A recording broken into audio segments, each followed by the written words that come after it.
Hello, welcome to the Tennessee Informer. I'm your host, Dave Vance.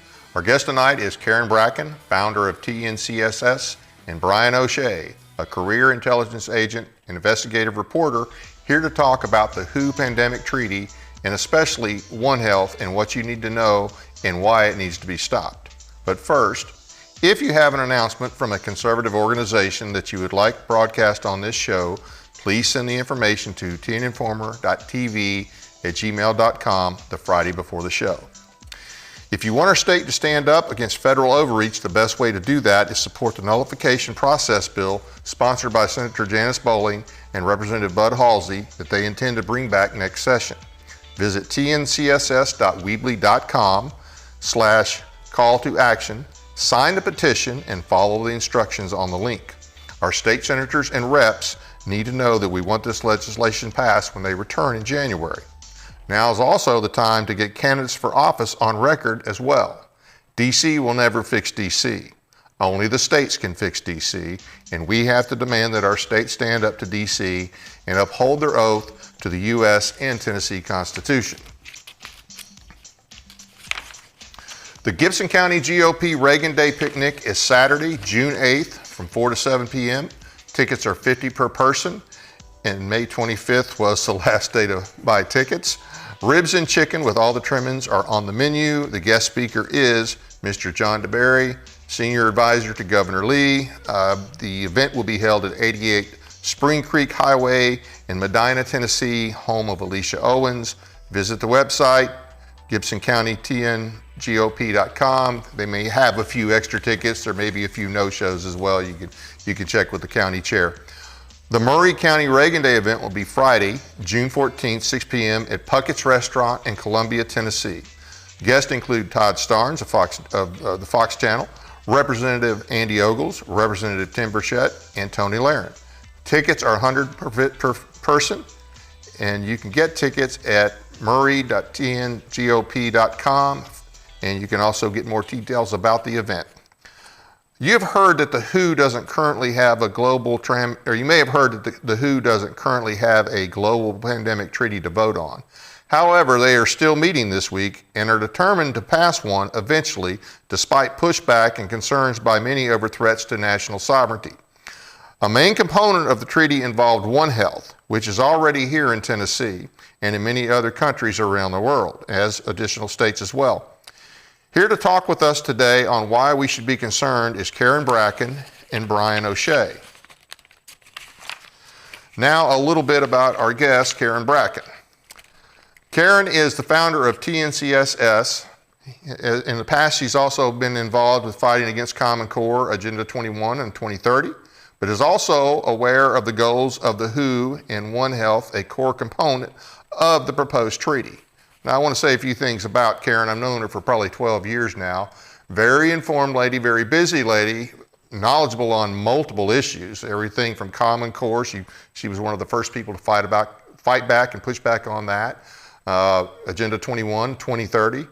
And of course, now she's also involved with the WHO issue, as well as being the founder of TNCSS.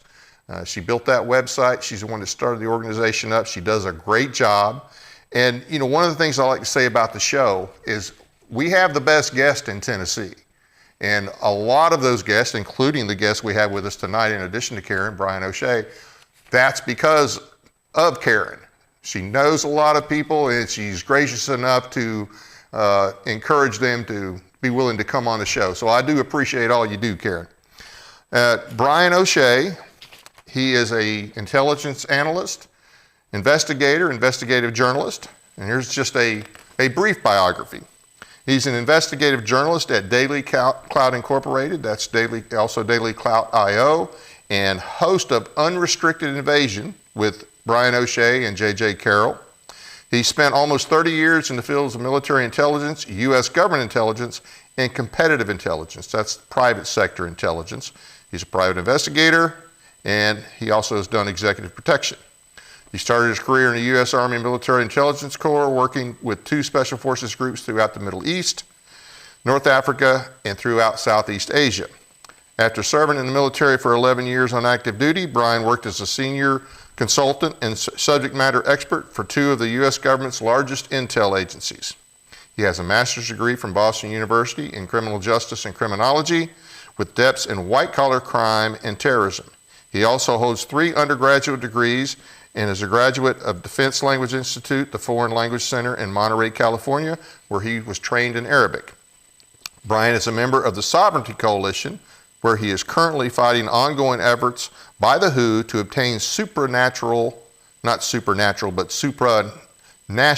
powers through the International Health Regulation and Pandemic Prevention Agreements. Brian has appeared on numerous programs such as Epoch TV, Ask Dr. Drew, Securing America with Frank Gaffney, Over the Target with Lee Smith, In Focus with Allison Steinberg, and many more. He is married to journalist, nonfiction author, and CEO of Daily Clout.io, Dr. Naomi Wolf. And areas of international and domestic expertise include human capital, due diligence, political opposition research, credentials validation, intelligence operations, asset recruitment, propaganda and counter-propaganda, media analysis, open source analysis, competitive intelligence and counter-competitive intelligence, in-country professional, civilian, and military experience include China, Georgia, throughout Middle East, North Africa, and the list goes on. Numerous countries. You name a country, he's probably been there. Anyway, very glad to have him on tonight along with Karen. Appreciate what both of you do.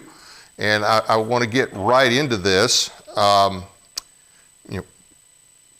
First question goes to Karen, and then we'll just follow up with Brian. So how did you get involved in the issue of the WHO and One Health, and what can you tell us about it? Well, I first heard about, floating the idea of a pandemic treaty and then amendments to the international health regulations over 2 years ago. And I started working out back then with James Roguski in fighting these proposals. And it's just been an ongoing battle ever since. Yeah, the more you know, the less you sleep, right? Yes, yes. And anything you want to tell us about One Health? I know we mentioned earlier that it's already in Tennessee and has been here for a little while.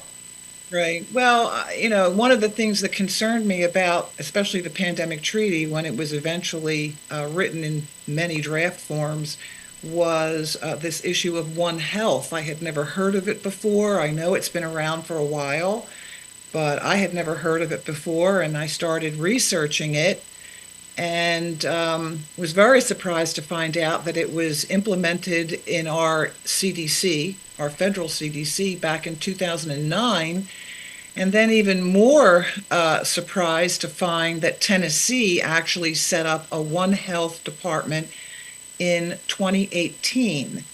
And this is not a separate or a different One Health. This is the One Health that the WHO is trying to implement.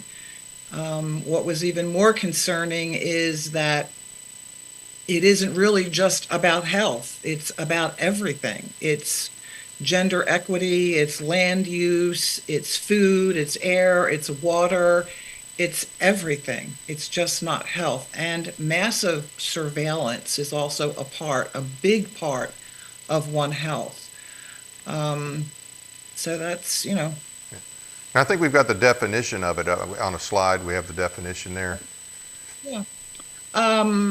Well, there's been a lot of definitions floating around over the past couple years about One Health, but supposedly the final definition was created by supposedly an expert panel from the One Health Commission, and they put together what we're supposed to believe is the technical definition of One Health. And it was very strange. If you look at the experts on this panel, 2 of the experts were involved with EcoHealth Alliance, which is Peter Daszak.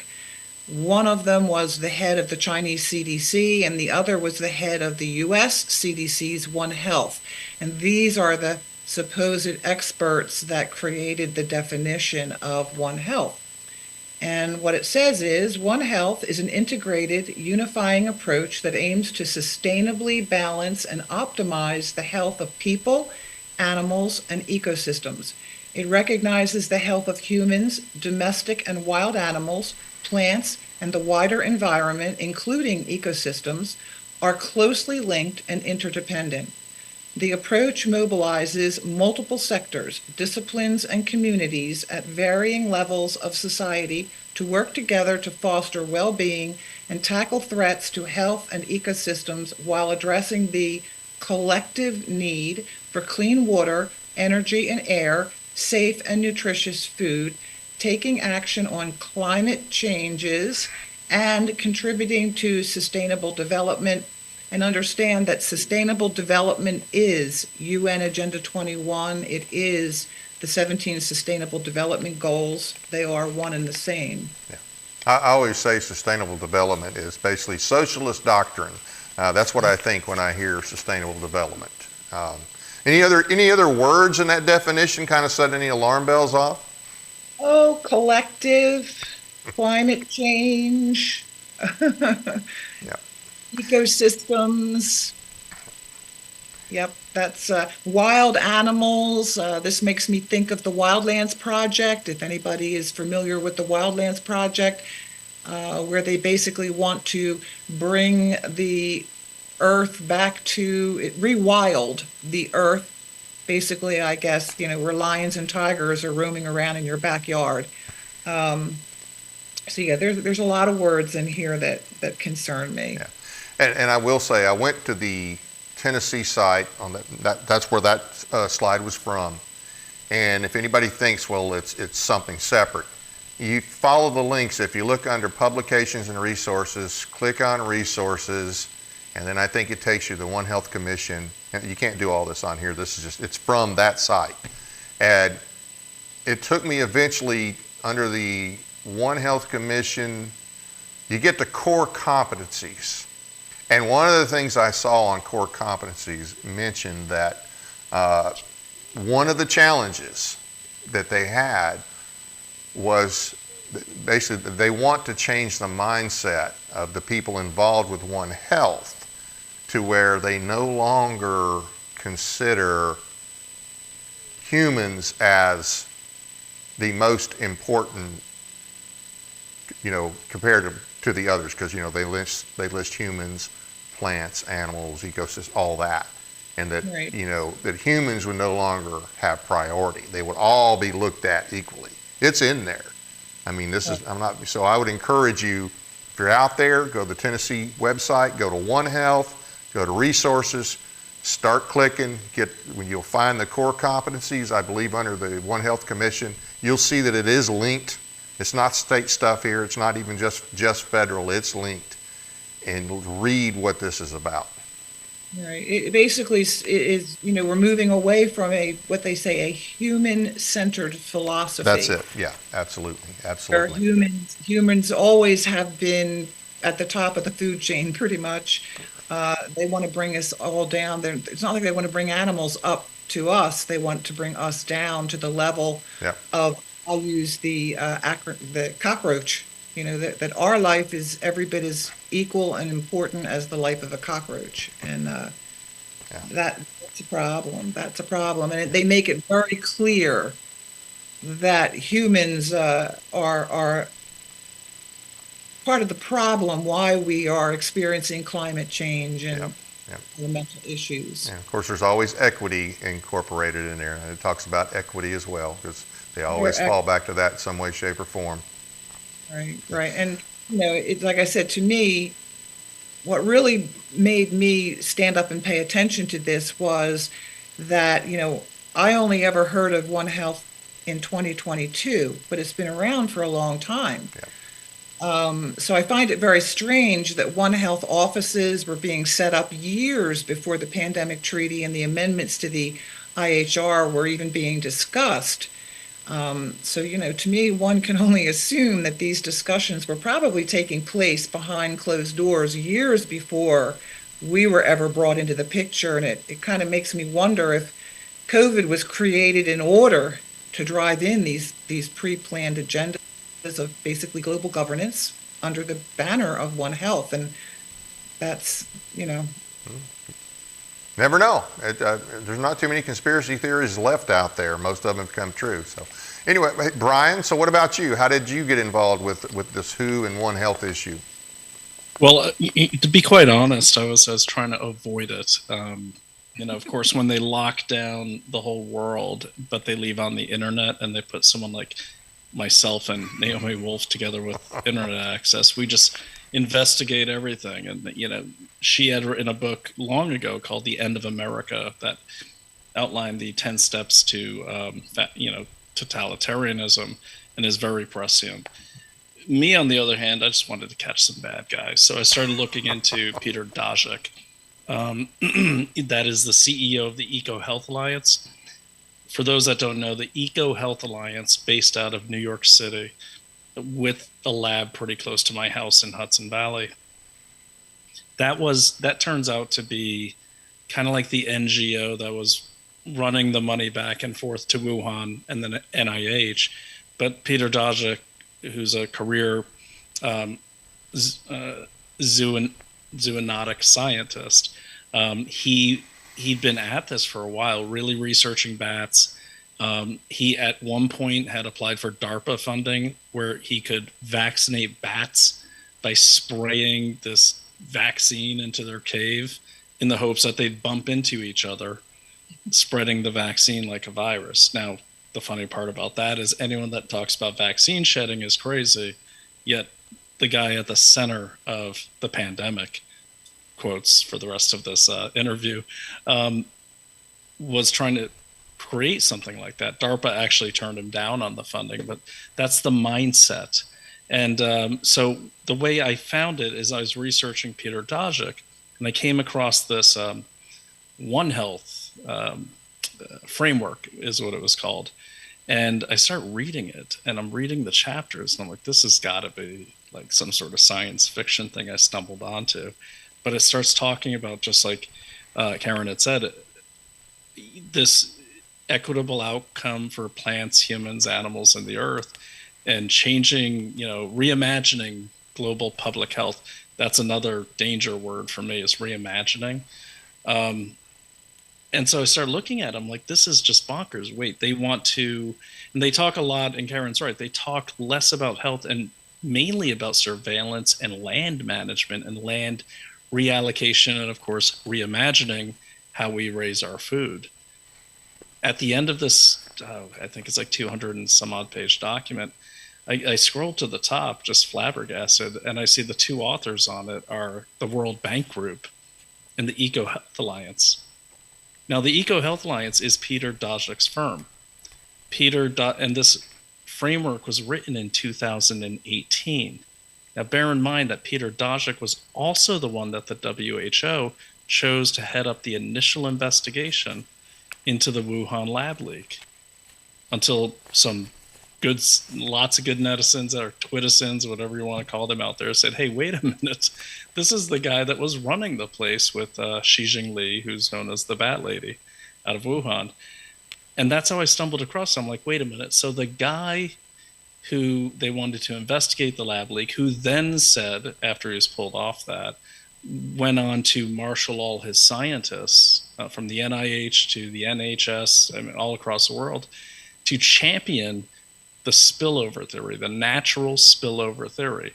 No matter what evidence went against them, they would constantly say, nope, it's natural spillover, versus it escaped from the Wuhan lab. And I was like, why is this guy why not just fess up and we can move past it, and then we can get past this thing? I mean, it's been my experience. If you make a mistake, you fess up, people forget it. And I'm like, why is he not being called into Congress? And he didn't get called into Congress until 2023, where they softballed some questions at him. Yes. And then I really started looking into One Health, and I was like, oh, One Health, this One Health ideology, this framework, this reimagining of public health depends on natural spillover to even exist. The entire thing is based on the fact that we have to change human behavior because humans are causing natural spillover. If you don't have COVID coming from natural spillover, well, their biggest marketing trick in the history of One Health, which was the COVID-19 pandemic, really is for nothing.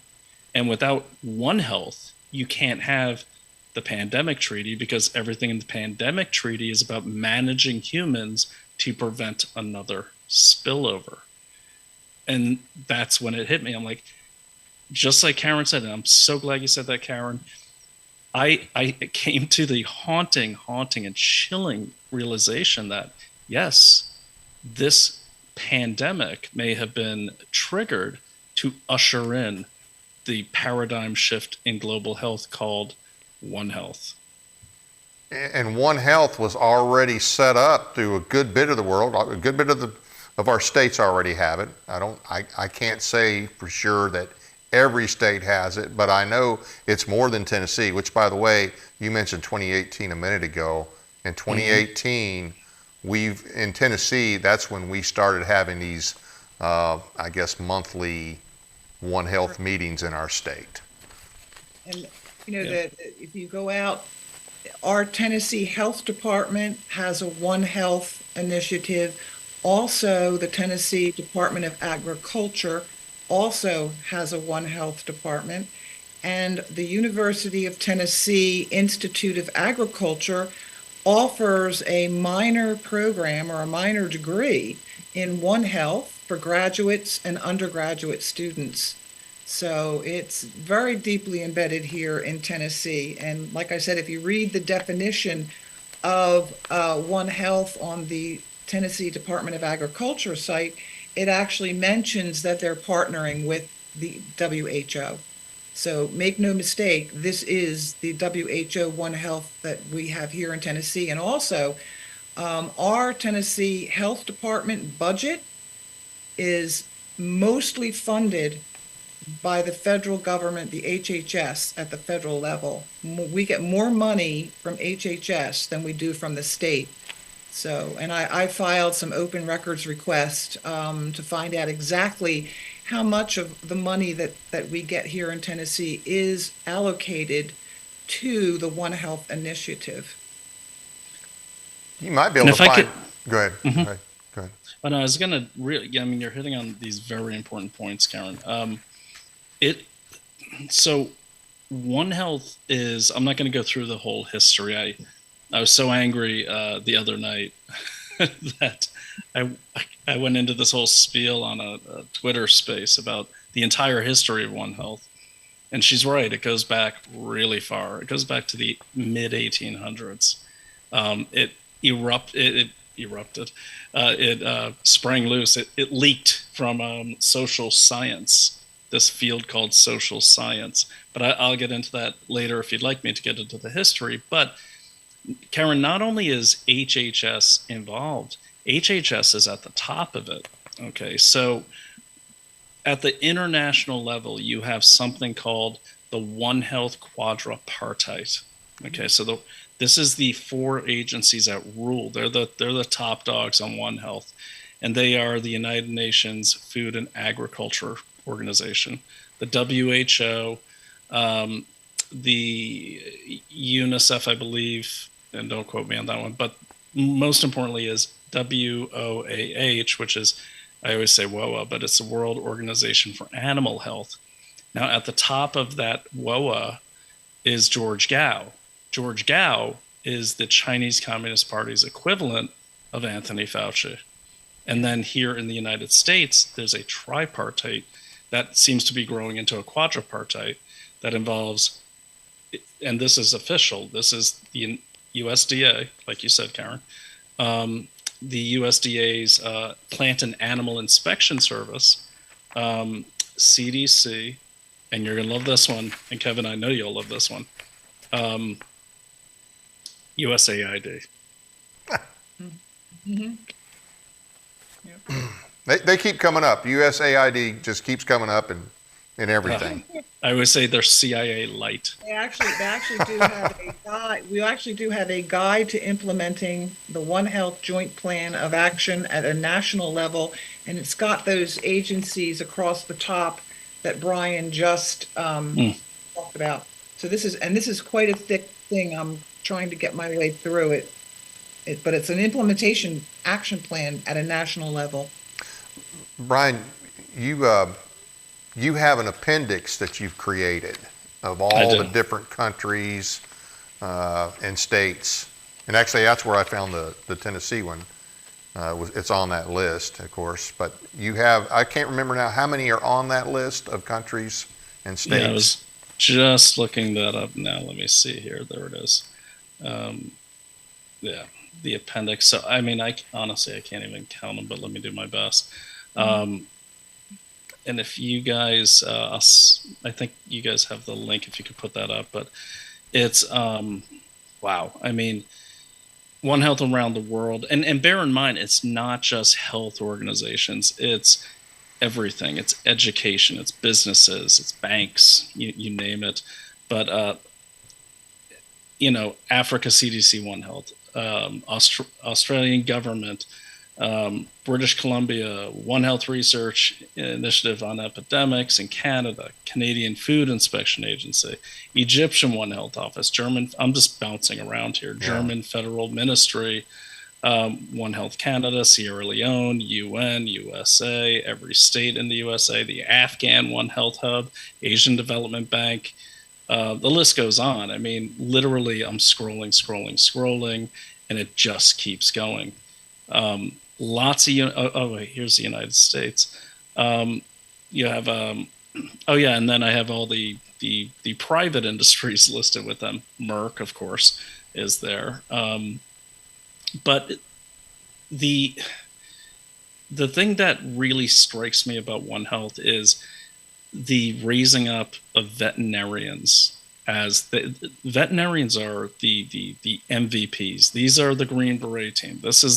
These are the players on the field. Everyone else is supporting the veterinarians in One Health, which started connecting dots in my head. Because what I like to do when I'm doing analysis, I'm a trained analyst, and I was taught to do a few things: collect everything, and then sort everything based on sourcing and date, time group, that sort of thing. Once you have your sorting, and we actually had to take a 2-day test doing this. Once everything is sorted, then you start going through stuff, then you start analyzing. So I've been collecting for a year on this, and then it started making sense to me, because one thing that kept sticking in the back of my mind when I'd go through these FOIA emails of Anthony Fauci and Peter Daszak and Ralph Barrick down there at UNC Chapel Hill, why are there so many veterinarians that these people are talking to? And I'm talking veterinarians. I'm not talking zoonotic researchers. I'm not talking zoologists even. I'm talking puppy pet happy palace vets down the street that you might take your Shih Tzu poodle to. Like run-of-the-mill veterinarians, but tons of them on these emails, being invited to very personal things like a funeral for an EcoHealth Alliance employee, the barbecue, that sort of thing. And I don't want to, I want to get back to that, but there's a reason for that. I think I figured out the reason why they put the focus on the veterinarians. And I think it's because it allows them to get access to everything. Because Karen, you mentioned earlier wildlife. There's a lot of mention of people's pets in the One Health framework. Get to you through your dog. Isn't the head of Pfizer, Borla? He's a veterinarian, if I'm not He mistaken. is a veterinarian. Good catch on that. Right. And, I get this scenario in my head. You take your dog to the vet, and the vet gives it a PCR test and finds some kind of pathogen, and what's the next step? Do they come knocking at your door, and now they're inspecting your home for a pathogen, and now they're inspecting your land and well, they are, taking Karen. your land? And you know why they are? Because we're all interconnected, right? Remember they said that in One Health. So if your dog gets avian flu from the cow's milk, which I'm still trying to figure that one out, the vet comes, right? And they're going to inspect not only the dog, but the environment the dog's living in, the social structures around the dog, your attitude, your neighbor's attitude. They're going to ask your neighbors, how do you treat the dog? Do you mow your lawn every day? Do you have guns? Do you have a Biden sign in the front yard? I don't know. But the point is, like, here's the other thing that's different about animal doctors, as Joe Rogan said, but animal doctors versus human doctors. Here's the big difference. Animal doctors report right to the USDA. They go right to the federal level. Human doctors have to go through the state reporting, and then it's up to the state if they report to the federal level. So by going through animals, you get right around a lot of state sovereignty. Okay, easy avenue, easy access for them. Kevin, do we have that Alliance slide? I thought that was in the packet. If you can find it, put it up and we'll look at it. But anyway, so I want to back up just a second. Now, they said that as of Friday, the WHO did not have a treaty ready, I guess, to vote on or to hash out. I don't trust them. I mean, they're still meeting this week, right? I mean, they're still having the meeting even though they don't have anything to vote on. Is that correct? Well, there's the pandemic treaty. There's also the amendments to the IHR. They say that the pandemic treaty is going to be postponed until June 1st comes and goes. I'm not. And the IHR is the International Health Regulations. The international health regulations are still an open issue, and to me, of the two, the IHR is the more dangerous of the two.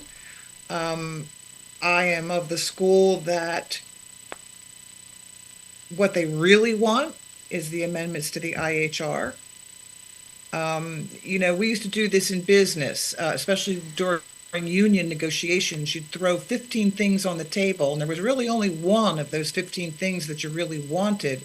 So when the union would convince you to give up 14 of the 15 things, okay, it was like, and they thought they won, but really we won because there was really only one thing in those 15 that we actually wanted.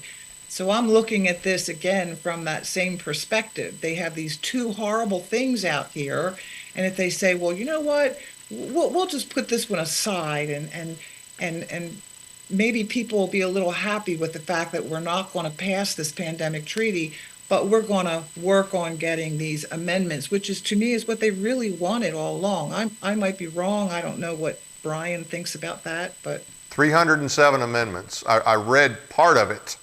I didn't read all of it, but just in what I read, I'm like, what sane American, anybody who has any pride in their country, or enough sense to stay away from something that's obviously socialistic, would support this garbage?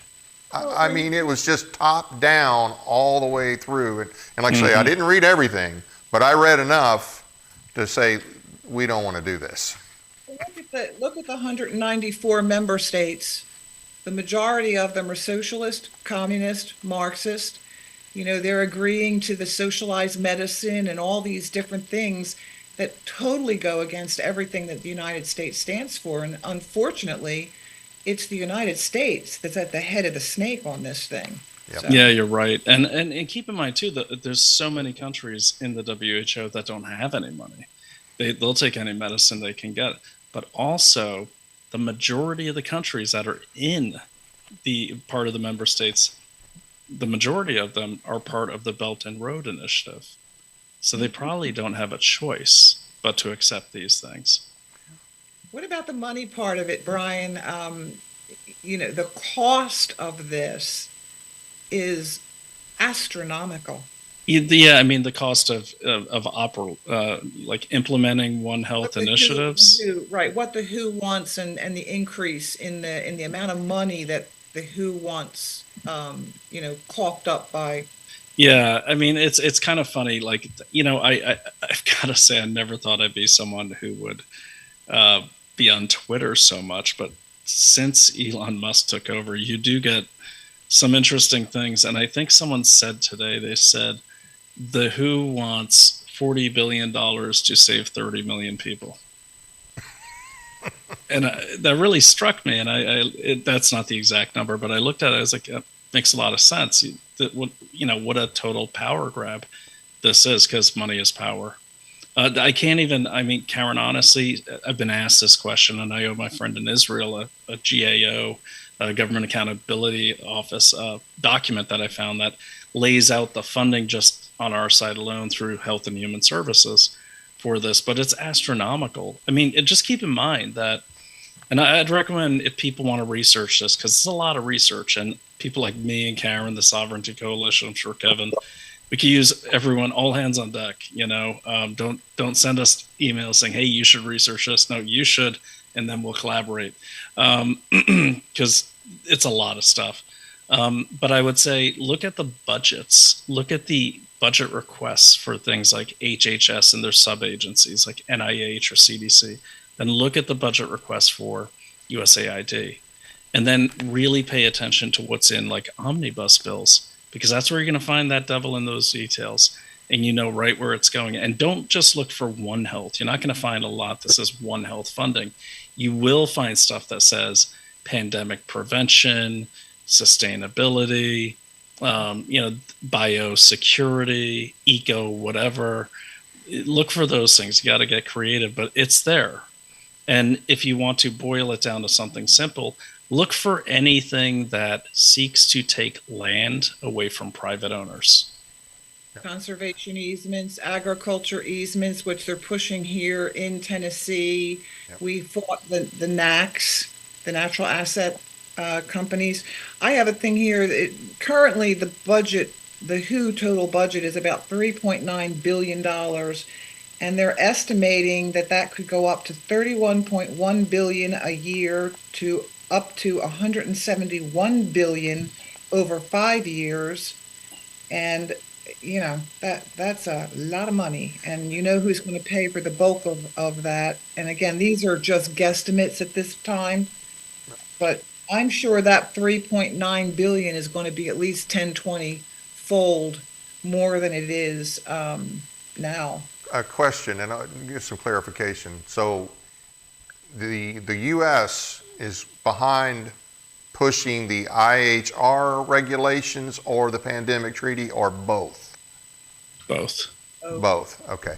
Now, you mentioned China a minute ago, and you essentially think that China is either behind this or they're at a minimum taking advantage of it.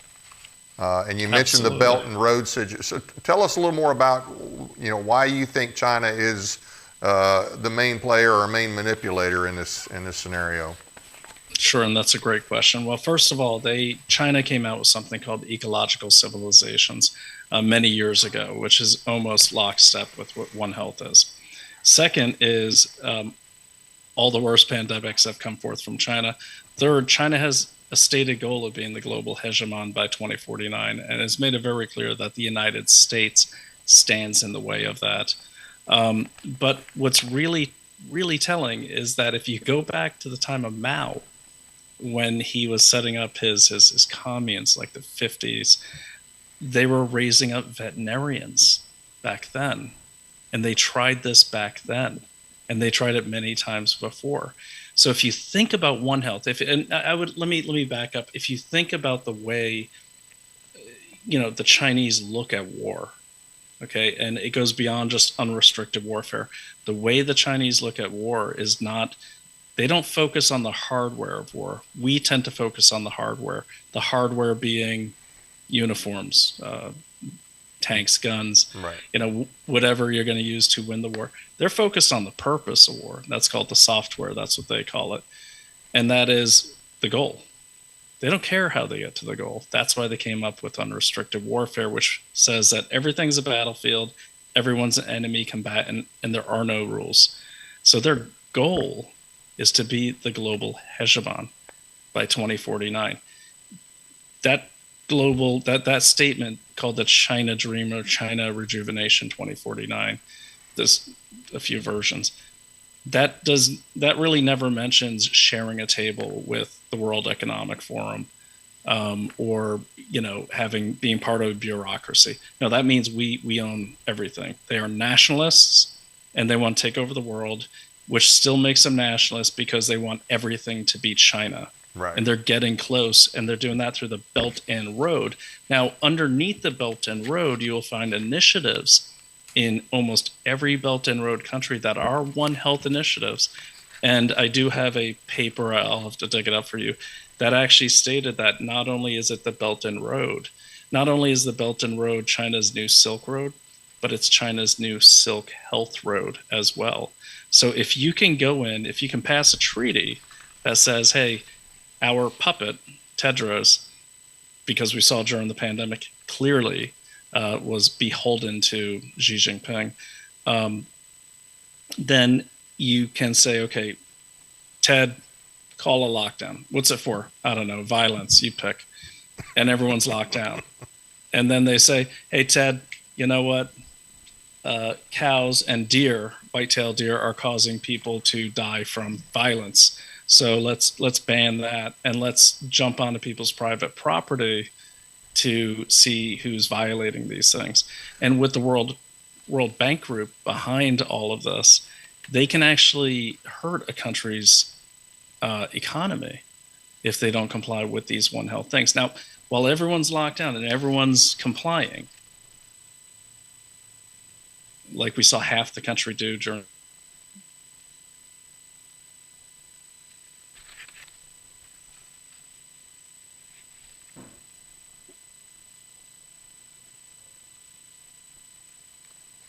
Lost your audio.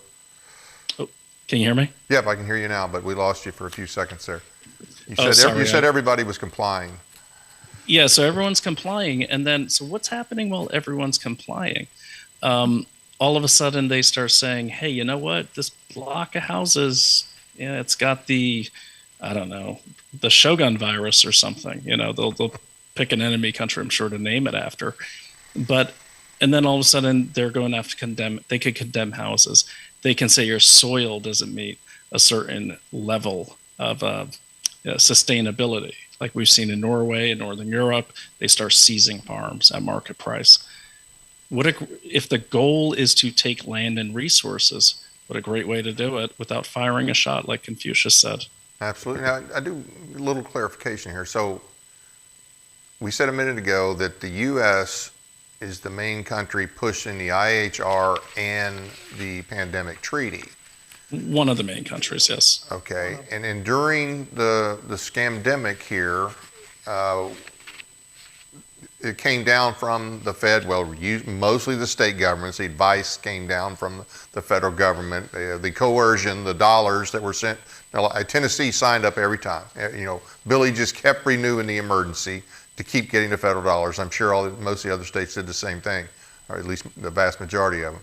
Mm-hmm. Okay, but as far as what we were doing, as far as the things we were doing supposedly to prevent any spread, that was based on advice from the WHO, correct? It was based on advice from the WHO, but it was modeled after what the Chinese Communist Party was doing. There's a guy named Michael Singer, a friend of mine, who wrote a great paper. I'm a co-signatory on it with some people like Robert Spalding, and very, very impressive people. That he called it the Chinese lockdown fraud, and or something along those lines. But that went out to every intel agency to investigate the Chinese Communist Party, because the WHO and HHS and all the advice that trickled down was in lockstep with the Chinese Academy of Sciences, George Gao's recommendations. But we went along with it. So, I mean, okay, you mentioned the Belt and Road countries, and they're kind of coerced into doing it. Mm-hmm. So it sounds like we're doing their bidding. Why are we doing their bidding? I mean, is there really something to the whole China Joe thing, or what? I mean, Cameron, I'm going to give you a chance to talk because I've been rolling on here. But so please, what do you think? Well, as far as China is concerned, you're definitely more of an expert. But you know, I believe the whole COVID thing was a test. It was basically a test to see, you know, basically if fear would drive people to do things and give up liberties that under any other circumstance they would never do. And we passed that test with flying colors. And now they know, you know, what the real weapon of war is. It's fear, fear of dying. And of course, you put all this stuff under the guise of health. And what's more important to most people in their lives is their health. You know, people have a terrible fear of dying. Um, you know, Well, us Irishmen don't, but you know, I don't either because we do really stupid things. But yes, Karen, you know what I think it is? I think a deal has been made with China Joe, as you said, but not only China Joe. I think Elaine Chao, Mitch McConnell. I mean, you know, I don't know if you know Elaine Chao's history, Mitch McConnell's wife. Yep. Yeah. Okay. So I mean, she's family. I mean, she's like, you know, she's in the CCP family. I think a deal's been made to deliver the United States of America into the Belt and Road as to join the other 64% of the world in becoming a vassal state to China. How that deal was made, I don't know, but all roads do lead back to China.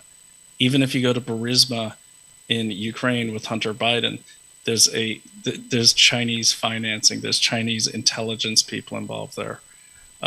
If you look at the Ukraine war, Russia's been in military alliances with China for a long time. Okay, but what a lot of people don't realize is Ukraine is in the Belt and Road Initiative. And when you take out Ukraine, or you wreck all that infrastructure, they also wrecked the world's leading producer and refiner of neon gas. And neon gas is the key thing you need to fire those lasers that make those semiconductors. So now you're cornering a market. So beyond the pandemic treaty, think of the many vectors of war. There's the pandemic treaty, but there's also the Belt and Road, but there's also social warfare, like through TikTok we were talking earlier. It's coming at us from every side. There's regulatory warfare, there's elite capture. And when you put all these things together, they all lead back to China. Like case in point, Afghanistan. China never closed their embassy on August 15th in 2021. Never closed their embassy, despite the fact that the Taliban was rushing in to like destroy everything. They never closed their embassy. And right before that, I think Froze. Kabul Times and the Afghan government were reporting that they'd increased exports of semi-precious minerals to China from Afghanistan by 64%. Mm-hmm. Now, what is special about Afghanistan? It's one of the largest deposits of semi-precious minerals, especially the ones you use to make semiconductors. The other one is Tibet. So the point is, if you zoom way out and you start looking at, as Frank Gaffney likes to say, all the fires that have been started, you can find China's hand in all of them, and it's not that many degrees of separation. I mean, maybe another time I'll tell you exactly how I think October 7th was literally part of the Chinese plan, or they definitely had the motive for that. But you know, when Frank says that Xi Jinping is a serial arsonist and he's lighting fires all around the world, well, Xi Jinping, in many of his speeches in the fireside chats, if you look behind him, you'll find the 36 stratagems of war, some of the oldest texts on war that today they're still teaching Chinese generals. And one of those stratagems, I think it's number 6, could be number 5, but is loot a burning house. And that's why I like Frank's reference to that so much, because I think that's exactly what's happening. Couple things here. Number one, do those strategies, do our intel guys, is that something you learned on your own about China, or is that something our intel guys are taught? No, you know, I'm glad you brought that up. Most of the stuff I know about China, I did not learn from our government because there's barely any coverage of China. Barely any coverage. Most of it I learned when I was doing competitive intelligence, because they apply these to business. Right. There's still technology all the time. Yeah, exactly. I do want to hit on the Israel thing, but before that, back up to Ukraine, because I'm a little bit fuzzy on what you said about China in relation to Ukraine, and then you mentioned some sort of component or mineral or something. Sorry, yeah. So if you can clarify that one a little bit for me, please. Okay, so and I don't really know if I had a point in that, but I'm really trying to illustrate the crossover with China. So China, one thing that happened with Ukraine after the first shots were fired, a lot of their infrastructure got destroyed. One of those key parts of their infrastructure of Ukraine was the extraction and refinement of neon gas. Neon gas is what's used in the lasers that make the semiconductors that we're all worried that China might take over. Now, I haven't dove too deep into this, but I can't really find any other producers of neon gas, which tells me China's probably developing that capability, and it gave the rest of the world, no options by taking it out in Ukraine. The other thing with Ukraine, the crossover, is Ukraine, China, and Russia were actually working on a project for natural gas pipelines. At the same time, Ukraine was working with USAID and Poland to create an underground pipeline that, from my research, looks like my research being the USAID's own documents, which are now off the internet, but I still got a copy. It looks like they were tapping into Russian gas and were going to cut them out of the market. So those first nights of bombing by the Russians, it seemed really random, right, all over the country. Well, they were hitting those key junctures. I found the USAID map of these natural gas pipelines that were proposed, and some of most were built, and I overlaid them with as many maps of the bombing as I could find, everything from CNN to Fox and BBC, where they show the bombs where they're hitting. But it's very close to all the junctures. And so I guess what I'm saying with Ukraine, I don't really know what happened there with China, but I think because China and Russia are so closely aligned, and Russia's made it clear, we won't be cut out of this market. It allows Russia to have a lot of control over Europe, is by controlling their energy flow, their gas, their oil. They were not going to get cut out of that market, and they certainly were not going to let NATO get right up to their borders. So I don't know, but it's like my guess, if you're an ally with China and you say, hey, China, these guys, they're doing that thing, can we attack them? And China's going to say, yeah, and keep in mind that Zelensky early on in that conflict, one of the first places he ran to for help was China. And I think a lot of people forget that. And there was also that time when the Russians had almost the whole country, or the southeast part of the country, surrounded in that format that they use in a tactic called total war, where they have all of the heavy armor around a target, then they start squeezing in. But they stopped, and they stopped for days, and Russians never stopped. So that tells me someone's saying, okay, draw it out. So again, I don't really know I don't know the plot yet. I will, but there's just so much crossover with China with the Ukraine war. It's hard to ignore at this point. Wow. Have you ever heard anybody, have you heard other people say that? I guess Frank Gaffney has mentioned something about that. I don't know if Frank's mentioned the Ukraine. He may have. I'm not sure. I may have. For me, being a China hawk, the first place I look at, what's the connection to China? Right. And China it's worse than playing, 6 degrees to Kevin Bacon. It's like 3 degrees to the CCP. Do you have time to hit the October 7th issue? Because I still have a couple questions after that, getting back to the whole WHO focus. Sure. But do you have time? Is that I can run through it quickly, and then we can revisit it if you'd like, because I definitely want to give Karen her time too. So, the only thing I want to say is, getting back to the WHO and the China issue, Tedros is definitely a puppet and owned, bought and paid for by the CCP. Totally. So that's who's running the WHO. So. and what's that based on? I mean, I'm not doubting you. I'm just Well, curious. because if you look at the history of Ethiopia and what went on in Ethiopia, China pretty much owns the country of Ethiopia. They built their infrastructure, their roads. Okay. Yeah, that's really great, Karen. Yes, they did, and they also they had several terrorist attacks that happened in Ethiopia, forcing the CCP to bring in some troops to protect that infrastructure as part of the Belt and Road deal that Ethiopia had signed.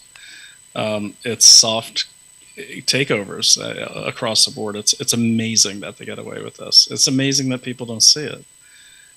Of course, not everyone's a sleepless, crazy person like me who's looking at this stuff nonstop, but it's, and on that point, it's overwhelming for a lot of people, and I get that. It's a lot of information.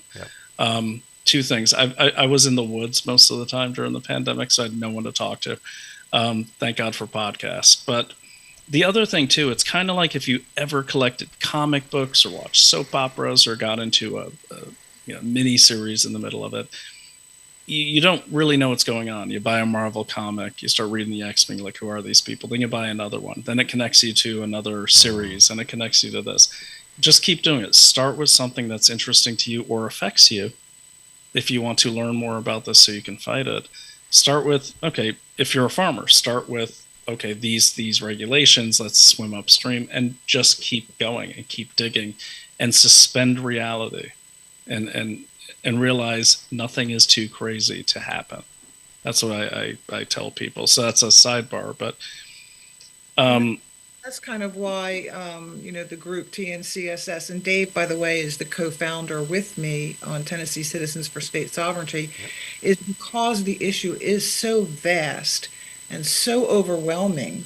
We sat here and said, that's why I believe bringing this down to the state level, educating our state legislatures and the people, which is what Dave and I have been doing for over a year now, on the fact that, the final arbiter of the Constitution is not the federal government, it is not the Supreme Court, it is the state and the people of the state, and that, the federal government's 18 enumerated powers listed in Article 1, Section 8 of the Constitution, are very few and defined authorities, legislative authorities. The states have undefined authorities.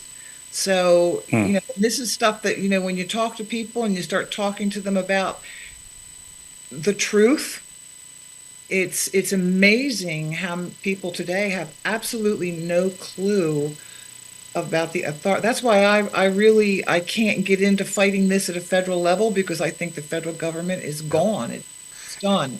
And if they sign on to this, that is going to make action at the state level that much more important.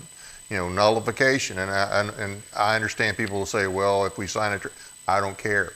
I'm telling you, you have to have your states to stand up. Like I said in the opening, D.C. will never fix D.C.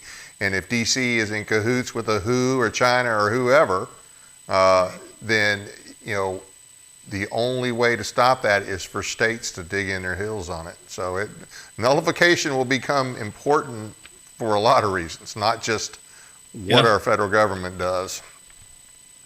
Well, and, you bring up a good point. It's like, that's why when I see things like the Roe v. Wade decision with the Supreme Court, I see exactly what that is. I think the Supreme Court realized, oh man, they're trying to bring health to the federal level, health decisions, health sovereignty.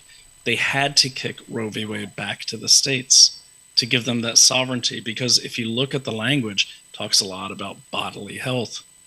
And if you say, hey, the feds can decide my body, my choice, can't they decide what goes in your arm? Can't they decide what goes in your belly? And so when I see those battles, I don't think of it as like, hey, I don't see them as attacking women. I see the Supreme Court as protecting the sovereignty of the states, because once you give a little, you just lose a lot. And you've seen this happen. And Karen, I'm glad, Karen, I actually didn't know half the things you just taught me about the state's authority. And it reminds me, like, I gotta get on that too. Another thing that blows people's mind when you tell them, do you realize that executive orders only pertain to the executive branch of the government? Mhm. That's it. And people, they think that if a president writes an executive order, that's gospel. And they violate the Constitution. Donald Trump did it. They all do it. Mhm. Executive orders only pertain to the executive branch of the government. That's it. He has no authority outside of the executive branch of the government. So, Yeah, you're right. And it's all about taking, look, it's all about, in my opinion, taking away state sovereignty. Because let's think about, let's put ourselves in the enemy's head. You're Xi Jinping. Okay, you've taken a lot of countries, been pretty easy. Your own country is vast, but it's not like the People's Congress has any power, and the province governors listen to whatever you say. But you get to America, then all of a sudden you have a sovereignty among those states that no other country has, and states are like mini countries, complete with armed citizens. So how can I take over the United States if pretty much every governor is like a president and every citizen may or may not be armed? Well, I need to get that all condensed and all up to the area I understand that I'm historically in control of, and that's a lot of people at the federal government. So you start picking away at health decisions through things like Roe v. Wade. You start picking away at can't get at guns, you go after ammunition. Everything is about taking out two parties, the executive and the judicial, because once you have just the legislative, you got yourself a good old brand new baby communist system. Yeah, and once you have the population, unfortunately, with too many of them we already have, that believe that it's federal, state, and local, meaning that we have to do everything. They don't understand there's a division of power, like Karen mentioned, Article 1, Section 8. Those are federal powers, and the states retain every. Now there are a few other things here and there in the Constitution, but generally speaking, Article 1, Section 8. Then we have the Bill of Rights, which include the 9th and 10th Amendment. But our states don't step up for that enough. I tell you what, it's going to be very important, not just because our federal government has a tendency, more than a tendency, they habitually overreach and or bribe us. There's the whole money thing. But if, for instance, if they were to pass some sort of treaty, actually pass it, although I don't think they will. I don't think the Senate will vote for it. It'll be one of those deals where like they've done in the past, the president will implement it through executive orders, which, despite what Karen said, they will still treat it as law, or they will, make it. They'll bribe the states to do these things. Call it policy and then bribe the states. Well, if enough people understand the division, and if it's not something that's constitutional, if it's not a power that they have, and we push back against it, that's the only way to stop it. So nullification is going to become important, not just because our federal government's a problem, but because of our federal government's tendency to make these agreements that violate the Constitution. And I understand the whole ratification treaty deal, but whatever they ratify has to comply with the Constitution. It's not like you can make a treaty that violates the Constitution and be considered constitutional. So, do we have time to hit on Karen, did you have something else? No, I was just, if you read Article 6, Clause 2, the Supremacy Clause, that's one of the ones they always throw out, that, the federal government is basically, they make a law, it becomes the supreme law of the land. But if you read Article 6, Clause 2, it says that it is the law of the land as long as it is in pursuance thereof the Constitution. Yep. So any treaty, any law, any regulation, any mandate that violates the Constitution, that's where nullification comes in. The states have to stand up and say no. And our founding fathers, it was our duty. They said it was the state and the people of the state's duty and responsibility to keep the federal government in line. And when we fail to do that, exactly what we're facing today is because we failed to keep the federal government in its constitutional lane. Yeah. Let's go ahead, let's do this. Let's finish up this WHO issue, and then if you have time, then you can hit a little bit on the October 7th thing. So Sure. what do we expect next? I mean, whether they may, like Karen suggested earlier, just pass all the IHR this week, which is a problem. 307 amendments. Parts of it. I don't think the whole thing will get passed. If it gets passed, what do you think, Brian? I think because there's too many of those 307 that are still up that people have not agreed on. Yeah, there's some decision that they're going to make by Friday with the IHR. I'd keep an eye on it. I mean, certainly the noise that was made. There's going to be a protest by our people, by all of our people like us who are going to be in Geneva. They're getting there now. And I guess millions of letters went out from like the War Room Posse and the Sovereignty Coalition followers and citizens. That's so important. Like, you might not think it makes a difference when you make that phone call or send that email or insult the hell out of Tedros on Twitter like I do every day, but it does make a difference because they realize, man, that we're not going to be able to move this thing forward. We might pass this, but people will resist this, and we're going to have tractors in the street. Right. And that's what they're worried about. That's what's going to happen this week too. So, keep doing that. But I just always tell people, watch the rings that aren't lit. Okay, because I'm watching the WHO today. They're in a celebratory mood because they also launched this new investment round, bringing in investments. They also announced a new seminar about One Health that takes place on the 14th and it looks like it's going to be about milk, just based on the branding. I put out a tweet about that today. So, while we stop one thing, they've got 15 other things going on, and that's why everyone just needs to constantly be playing whack-a-mole with these people because they're going after every vector you can imagine. And the UN has a big meeting coming up in September too. Which meetings up?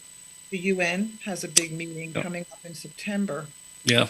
A lot of And if it makes it easier for people, I'd say this, and I said this the other night, Karen, I don't know if you were on that space, but I said, look, if you want to understand this easier, take the word health out of your research and think of this as war.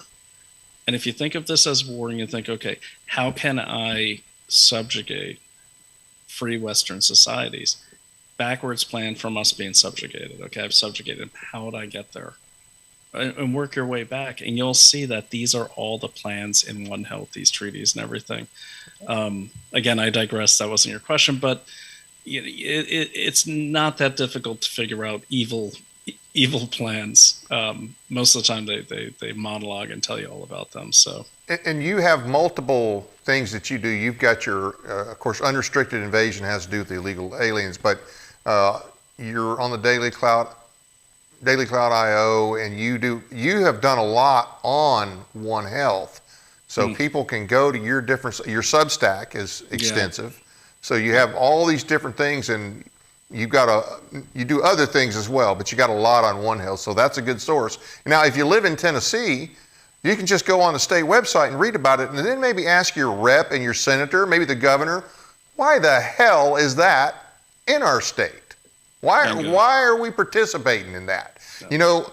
Our state government, up until recently, we still had a law on the books that was put in there in 2022 that would give a professional license to illegal aliens. I know it's a completely different matter, but the reason I bring that up is, even though that was, it was rolled back, it was basically reversed, I think in the last week of the legislature by legislation from Senator Kerry Roberts, they got rid of that.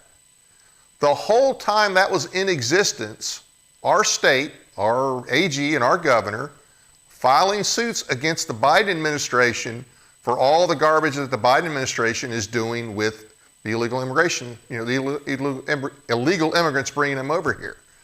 And so we complain about that, we take action about that. At the same time, we're doing this garbage in our state. We've got a climate action plan on our state website. We've got this One Health, and if you read the Climate Action Plan and the One Health, I guarantee you're going to see some bleed, because it all pretty much reads like Agenda 21 stuff. It all reads like UN-led garbage, which is what it is. It's all the same. Yeah, absolutely. It's all the same stuff. So those are questions. And start calling, hey, why is this on here? Because if that's on there, that means our state's pushing it. We're probably getting federal dollars to do it. Another reason we need to tell them to just keep their federal dollars.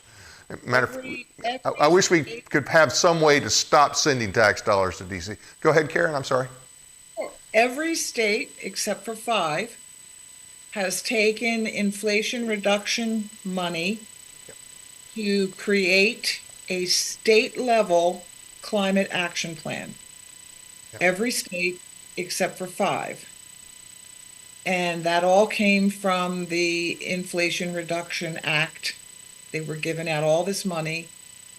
And the state of Tennessee has a state climate action plan. Now, what are you going to do with a state climate action plan? You know, the only thing I can say that they're going to do with it is it will become the climate action plan for every city and every county in the state. Yeah. So, yeah. So, and that just happened in April of 2024 is when Tennessee published their state climate action plan, and we're fighting that as well. So. Yeah, and go to the oh God, I always get these messed up. March 2020, what was that? That wasn't the CARES Act. Was it the big give out the money? I'm sorry. I'm looking at my tweets right now, but you mentioned the funding. We don't want the money. They already have the money. The money's COVID money. A lot of the money's COVID money. Yeah. Like, for instance, in I think it's subsection 2401, subtitle E, miscellaneous. So that was section chapter 3 in the March 2021. Was it the CARES Act, or is it the? It sounds familiar, but I'm not sure. Yeah. So listen to this: funding for COVID testing, contact tracing, mitigation activities. This goes beyond COVID. In general, in addition to the amounts otherwise available, blah, blah, blah, it's always Health and Human Services. They allocate $47.8 billion for academic research laboratories, security, distribution of supplies, strategies and activities to mitigate the spread of this, territorial and public concerns departments. I mean, the sky's the limit. I'll send you all these links, but they started funding this thing the minute Biden got in there, the minute he got in there, maybe even before, because, I'm a big Trump supporter. I don't think he could have been aware of everything, obviously, that was going on, that had been going on. But the thing is, when you go in Tennessee, and you guys really got me curious about Tennessee, because I'm going to dive into that. When we finish up, I want to put a bug in your ear about something. No, I mean, I could go on. I should really write more of this down. So, and I'm happy to come back on. Oh no, I'm going to give it to you, because I want you to, if you'll dig it up, I would greatly appreciate it. Yeah, no, I enjoy this. We also put $5 billion in the NDAA for the pandemic treaty, basically. Yeah, it's just amazing amounts of money. And if you look at the states, so there was some back and forth about the last omnibus and the one in 2022. Well, the reason why, remember, all the blue states especially, but a lot of the red states were pushing back on giving back the COVID money. Yeah. Well, COVID's over if it ever began, but the thing is, they didn't want to give that up because it's already earmarked for these One Health programs, and One Health is a boon, because it covers everything. Yep. What doesn't affect the planet, animals, or humans? Yeah, absolutely. This year's HHS budget has been increased by 5-fold. HHS has a bigger budget than the Department of Homeland Security. That they need to be broken up. That is a government monopoly, and they have more power than the president and Congress put together. If you watch Xavier Becerra, the Secretary of HHS, he's being grilled by Congress, and he says back to Bobart, he's like, you better be careful who you're talking to. Like, that kind of attitude comes from someone that knows he's untouchable and can crush her. And so HHS, in my opinion, and I've said this for years, has way too much power, and the scope of their jurisdiction is way too broad. They need to be broken up. Well, it's an unconstitutional agency to begin with. Let's just It's NIH, it's FDA, it's CDC, it's elder and youth. It's everything. It's gun control. It's everything. It is, honestly, if you want to know what One Health covers, just look at the HHS organization chart. It's the same thing.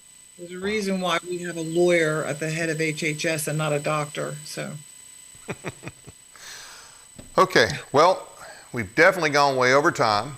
I All right. appreciate both of you, and I'd like to have you back sometime. Love to be back anytime. And I like that. I really enjoyed the beginning where you're talking about local things of local concern. It's just, it's great to hear. We have a great piece of legislation that hopefully will get passed in 2025. And although the Louisiana bill was great, nullification addresses it all. And that was the reason why Representative Bud Halsey got behind this legislation, was because of the WHO and the pandemic treaty, but we didn't write legislation against the WHO or the pandemic treaty. We used the broad brush of nullification because it's going to address a whole lot of, and you can use nullification to nullify past laws as well as refusing or opinions, or court opinions.